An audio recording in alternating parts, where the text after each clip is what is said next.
dia a todos, obrigado pela audiência. Meu nome é Daniel DevsFlyer, a gente trouxe aqui, vai trazer para vocês aqui o case do Grupo SBF, grande parceiro nosso, e vai contar um pouquinho como a estratégia de aplicativo, a estratégia de mobile está ajudando eles a ter uma retenção maior, ter maior rentabilidade e também gerar dados para que isso se retroalimente, tá? Quem vai contar isso tudo para a gente hoje é o Felipe. Felipe, prazer. Conta um pouquinho, a gente falou de Centauro aqui, mas enfim, a gente fala de Grupo SBF. Conta um pouquinho do Grupo SBF para a gente, por favor. Claro. Gente, primeiro, muito obrigado pelo convite. Dando uma invertidinha aqui. Primeiro, muito obrigado pelo convite, é um prazer imenso estar aqui, representando o grupo. Acho que só é importante falar que eu estou aqui colhendo os louros, mas isso aqui é um trabalho de um time incrível que tem por trás. E falando sobre grupo, acho que você colocou muito bem, né, que a gente, até então, o grupo era muito conhecido pela Centauro, né? Mas nos últimos anos vem ganhando ali corpo, principalmente com a entrada da operação, né, de distribuição da Nike do Brasil, que desembocou na nova unidade de negócio, a Fisia, e também com a entrada de NWB, e ambas compondo ali pilares super estratégicos do ecossistema de esporte que a gente quer criar, né, pautado muito ali no trabalho de audiência, engajamento e monetização. Legal. Felipe, vocês, como outros varejistas, se viram aí obrigados, por causa da pandemia, literalmente a mudar do dia para a noite para o digital, né? E vocês escolheram o aplicativo, né, o mobile, como o centro dessa estratégia. Fala um pouquinho para a gente como foi essa mudança e como é que o aplicativo se tornou o que é hoje dentro do Grupo SBF. Completamente, assim, acho que esse trabalho de aumento de representatividade do aplicativo e de crescimento dele já vem de alguns anos, né, vem ali de pelo menos 3 anos, que foi quando a gente entendeu, né, que usuários no aplicativo tinham um LTV, ou seja, né, tinham uma margem, geravam uma margem de contribuição, né, ao longo do tempo para o grupo, maior do que em outros dispositivos, né? Então, o usuário, é a mesma coisa de dizer que o usuário no app ele vale mais do que em outros dispositivos, né? E então fazia todo o sentido do mundo a gente fazer tanto um trabalho de aquisição, né, de base para o app, levar essas pessoas para o aplicativo, quanto também, né, migrar ali de outros dispositivos, enfim, potencializar o app em si. Mas teve um ponto, né, que foi justamente nesse período de isolamento social, que foi um super ponto de inflexão para a gente, né? A gente viu do dia para a noite, basicamente, o digital representando 100% da companhia, né, e sendo ali o principal motor de geração de caixa para a empresa. Então, ali fazia todo sentido no mundo também a gente acelerar o digital, né, para gerar esse caixa para o grupo, e por meio disso a gente fez, né, o app um grande protagonista. Ali foi onde a gente começou um trabalho muito mais forte de aquisição de base para o aplicativo, ali olhando muito também, né, para aquisição de base via mídias pagas, mas também olhando para outras alavancas orgânicas para a gente tentar, né, recompor ali o custo de aquisição e conseguir retroalimentar ainda mais o investimento, né, ter um CAC menor para conseguir catapultar ainda mais os investimentos. E foi quando o app ele justamente, né, exponencializou, ele cresceu triplo dígito contra os anos anteriores e foi para um share, né, de basicamente 50% das nossas vendas de hoje. Legal. E hoje a gente voltando a esse novo normal, se a gente pode falar isso, pelo menos com as lojas em aberto, quais são os grandes desafios de continuar mantendo a representatividade e vamos dizer assim, o desafio de continuar com o app como o centro dessa estratégia?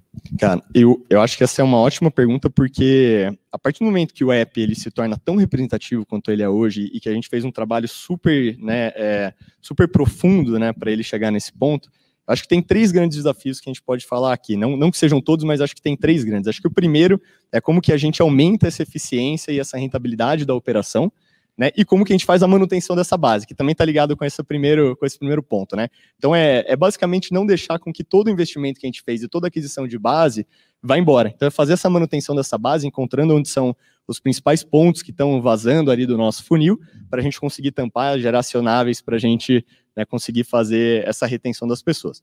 Acho que um segundo ponto, e que deve ser muito perene aí acho que, enfim, perene para sempre, está justamente num ponto de aprofundamento de dados, né?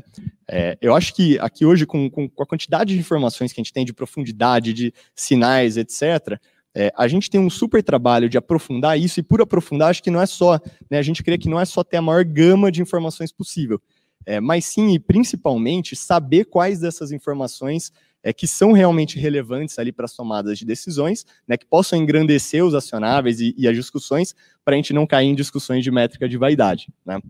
E por fim, tem um mega desafio também, que acho que isso aqui é cross, todas as empresas também, que é de como que a gente consegue prover para o usuário uma experiência incrível no aplicativo, né, tão incrível, seja do ponto de vista de navegação mais fluida, seja do ponto de vista de comunicação, de personalização, de réguas, né, que entendam esse usuário e promovam, né, ações específicas para ele, ao ponto dele ver um valor tão grande no nosso aplicativo que ele passa a recorrer com a gente organicamente. Uma vez que ele recorre organicamente, a gente tem ali, né, uma manutenção de um LTV muito maior, com CAC muito menor, né, com custo de aquisição muito menor, que traz uma BNS de rentabilidade e eficiência, que proporciona a gente retroalimentar investimentos e catapultar ainda mais o business como um todo. Legal. A Flyer lançou ontem um relatório bem detalhado sobre a questão do mobile e do e-commerce aqui no Brasil, e a gente viu muito bem isso, ou seja, a questão de quanto o usuário está realmente gastando mais dentro do aplicativo, né?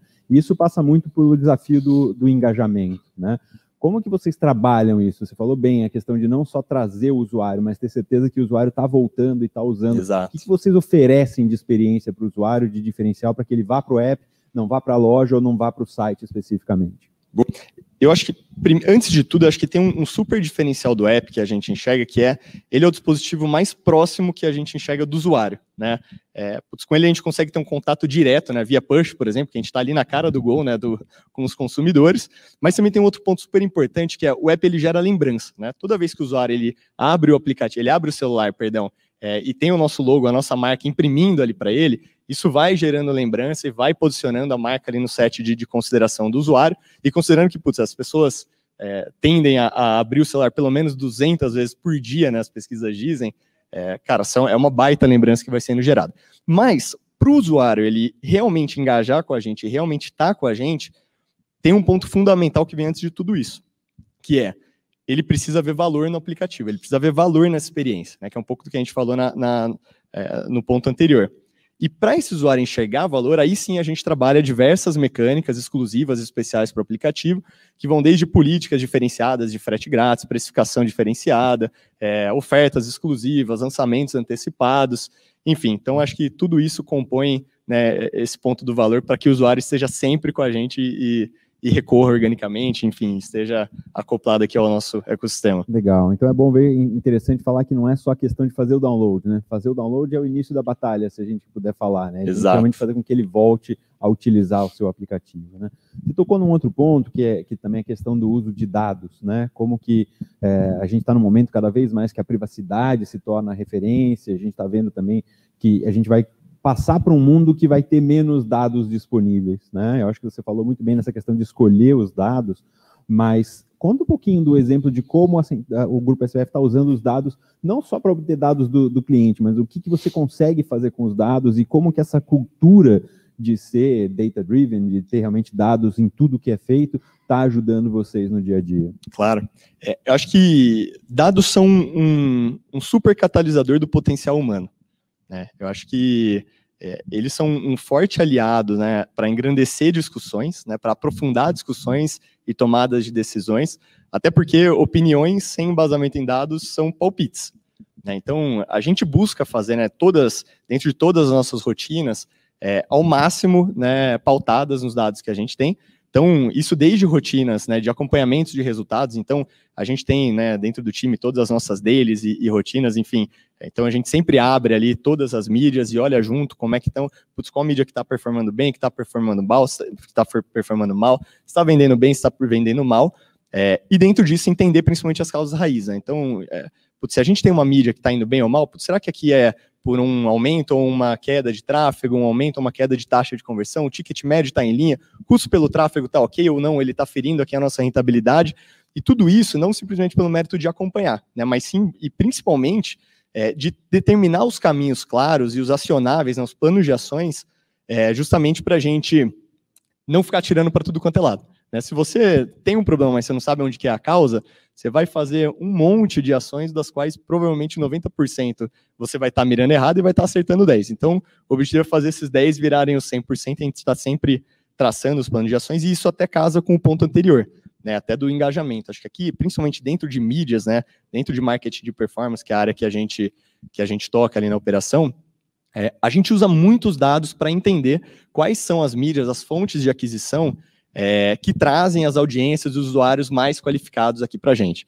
Né? Então, E a gente usa isso para compor toda a nossa estratégia de alocação de investimento. Então, o grande desafio da área é fazer uma otimização dessa alocação de investimentos de forma que maximize o retorno sobre ele, e esse retorno podendo ser de N ângulos, né? Podendo ser de receita, podendo ser de aquisição de usuários, né? De manutenção, enfim, de longo prazo.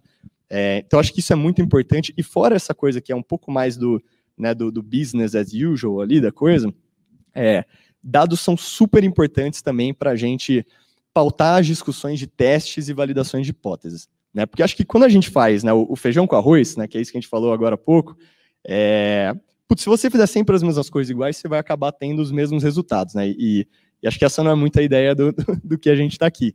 Então, principalmente, né, dentro dessas hipóteses que a gente tem, e que aí acho que vem muito, né, da criatividade humana e da percepção e do feeling humano, como que a gente usa esses nuances e esses ângulos que a pessoa traz, e a gente entende, aprofunda e valida por meio de dados, para a gente justamente levar, né, o negócio de um ponto A para um ponto B, né, muito melhor. Então, acho que dados estão cross tudo isso, e nessa era, nesse novo cenário de restrição, de novas políticas de privacidade, cara, eu acho que isso vai ser, assim, primeiro vai mudar substancialmente a forma com que a gente analisa, compreende, né, e pilota mídias, né, e acho que é uma coisa que está todo mundo tentando entender junto, né, acho que não tem fórmula ainda, mas eu acho que o bacana é que tá aqui nesse momento, vivendo esse novo cenário, é a mesma coisa de você estar pavimentando uma estrada que não existia antes, então acho que vai ser uma super história para contar e aprendizado para a gente. Legal.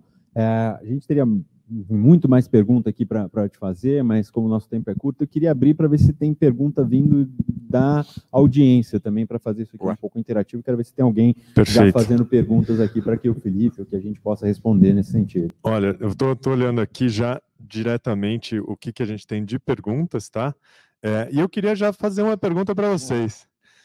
Eu queria falar um pouco sobre LGPD, que é esse tema assim, super espinhudo, que vem vindo bastante, né? E eu vejo claramente como ter uma estratégia de dados com um parceiro como a AppsFlyer pode auxiliar, né? Porque a gente vê muitas vezes ações entre aplicativos separados que se usam da AppsFlyer para poder ter mais esse tipo de segmentação mais correta, usando melhor os dados dos clientes. Vocês querem falar um pouco sobre isso? O que vocês acham? Eu acho que definitivamente é um tema que está na agenda de todos, a gente vê muita empresa falando disso e praticando. Eu acho que o mais importante é isso, é uma lei que não veio para não ficar, ela veio para ficar e está efetivamente trazendo grandes resultados disso, e eu acho que vai nos obrigar cada vez mais a oferecer soluções, a oferecer maneiras com que a gente consiga obter dados, como o Felipe falou, né? Conseguimos especificar sem expor as pessoas, sem cruzar a linha da privacidade. Então, definitivamente, a AppsFlyer tem muito disso, desde o início, desde que quando nasceu, essa questão de saber trabalhar com que dados, quais dados são possíveis de você conseguir mais informação, sem precisar ultrapassar essa barreira, e imagino que lá na SBF também isso é um tema super sensível e que está na pauta de vocês no dia a dia, né? Acho que é o mais, né? Acho que aqui tem um super mérito de reaprender, né, a operação, e acho que tem grandes pilares dentro disso, né? Desde de formas de mensurações probabilísticas e não mais tão determinísticas, né? Até outras que esbarram, talvez a gente tenha que rever nosso modelo de atribuição, a gente tem que com certeza traçar estratégias e políticas para a gente maximizar o percentual de opt-in das pessoas, que acho que isso vira o jogo, né? Quanto mais pessoas toparem compartilhar os dados delas com a gente, né, e enxergarem valor nisso e segurança nisso, mais a gente potencializa os resultados e sai na frente também. Isso é um ponto interessante. Eu acho que se a relação é clara, é limpa, exato, o consumidor entende o que ele pode ter de troca ou de vantagem em dividir os dados, cara, eu acho que todo mundo ganha nesse sentido. É valor, né? É enxergar valor sempre. Algumas outras perguntas, e de novo, eu quero já abrir aqui para o público que coloquem no chat as suas perguntas, que a gente vai conversando aqui com o pessoal, e tem uma da Camila Moutinho de Lima, que é da Miracle, que tem tudo a ver com tudo isso que a gente está falando aqui de soluções de marketplace, né? E ela está perguntando como que vocês pretendem escalar a operação de vocês. Eu imagino que nesse mundo nuvem não é tão difícil isso, né? Só falta comprador, né? Para comprar tudo isso que a Centauro tem, né? Eu acho que a gente tem batido muito nesse ponto, mas acho que a escala vem muito da demanda, né? Então, acho que a gente tem que gerar a demanda e por meio disso, né, e fazer isso por meio da geração de valor, né, para as pessoas. Acho que o ecossistema vem muito para isso, a gente ter um lugar, né, a gente ter um hub com várias engrenagens que preencham as necessidades dos consumidores, né, por meio do esporte, ali da jornada do esporte. A tese é de que isso deve, né, trazer para a gente aqui uma benesse de demanda. Dentro dessa demanda maior, aí sim a gente está reestruturando toda a nossa operação, né, de time, principalmente, para a gente conseguir ganhar muito mais profundidade, muito mais escala aqui pensando em grupo, né? Então a gente tem uma célula de time que age pensando em grupo aqui, falando de mídias. Acho que esse é um pouco, não sei se eu respondi se era esse o viés dela, tá? Mas eu acho que era isso mesmo. Por favor, manda de novo, tá? Maravilha. Muito bom, e continue mandando as perguntas aí. Ricardo Santana, obrigado pela participação. Bom ver você mais uma vez aqui nesse auditório. Bacana. Muito obrigado para vocês e parabéns. Obrigado, gente.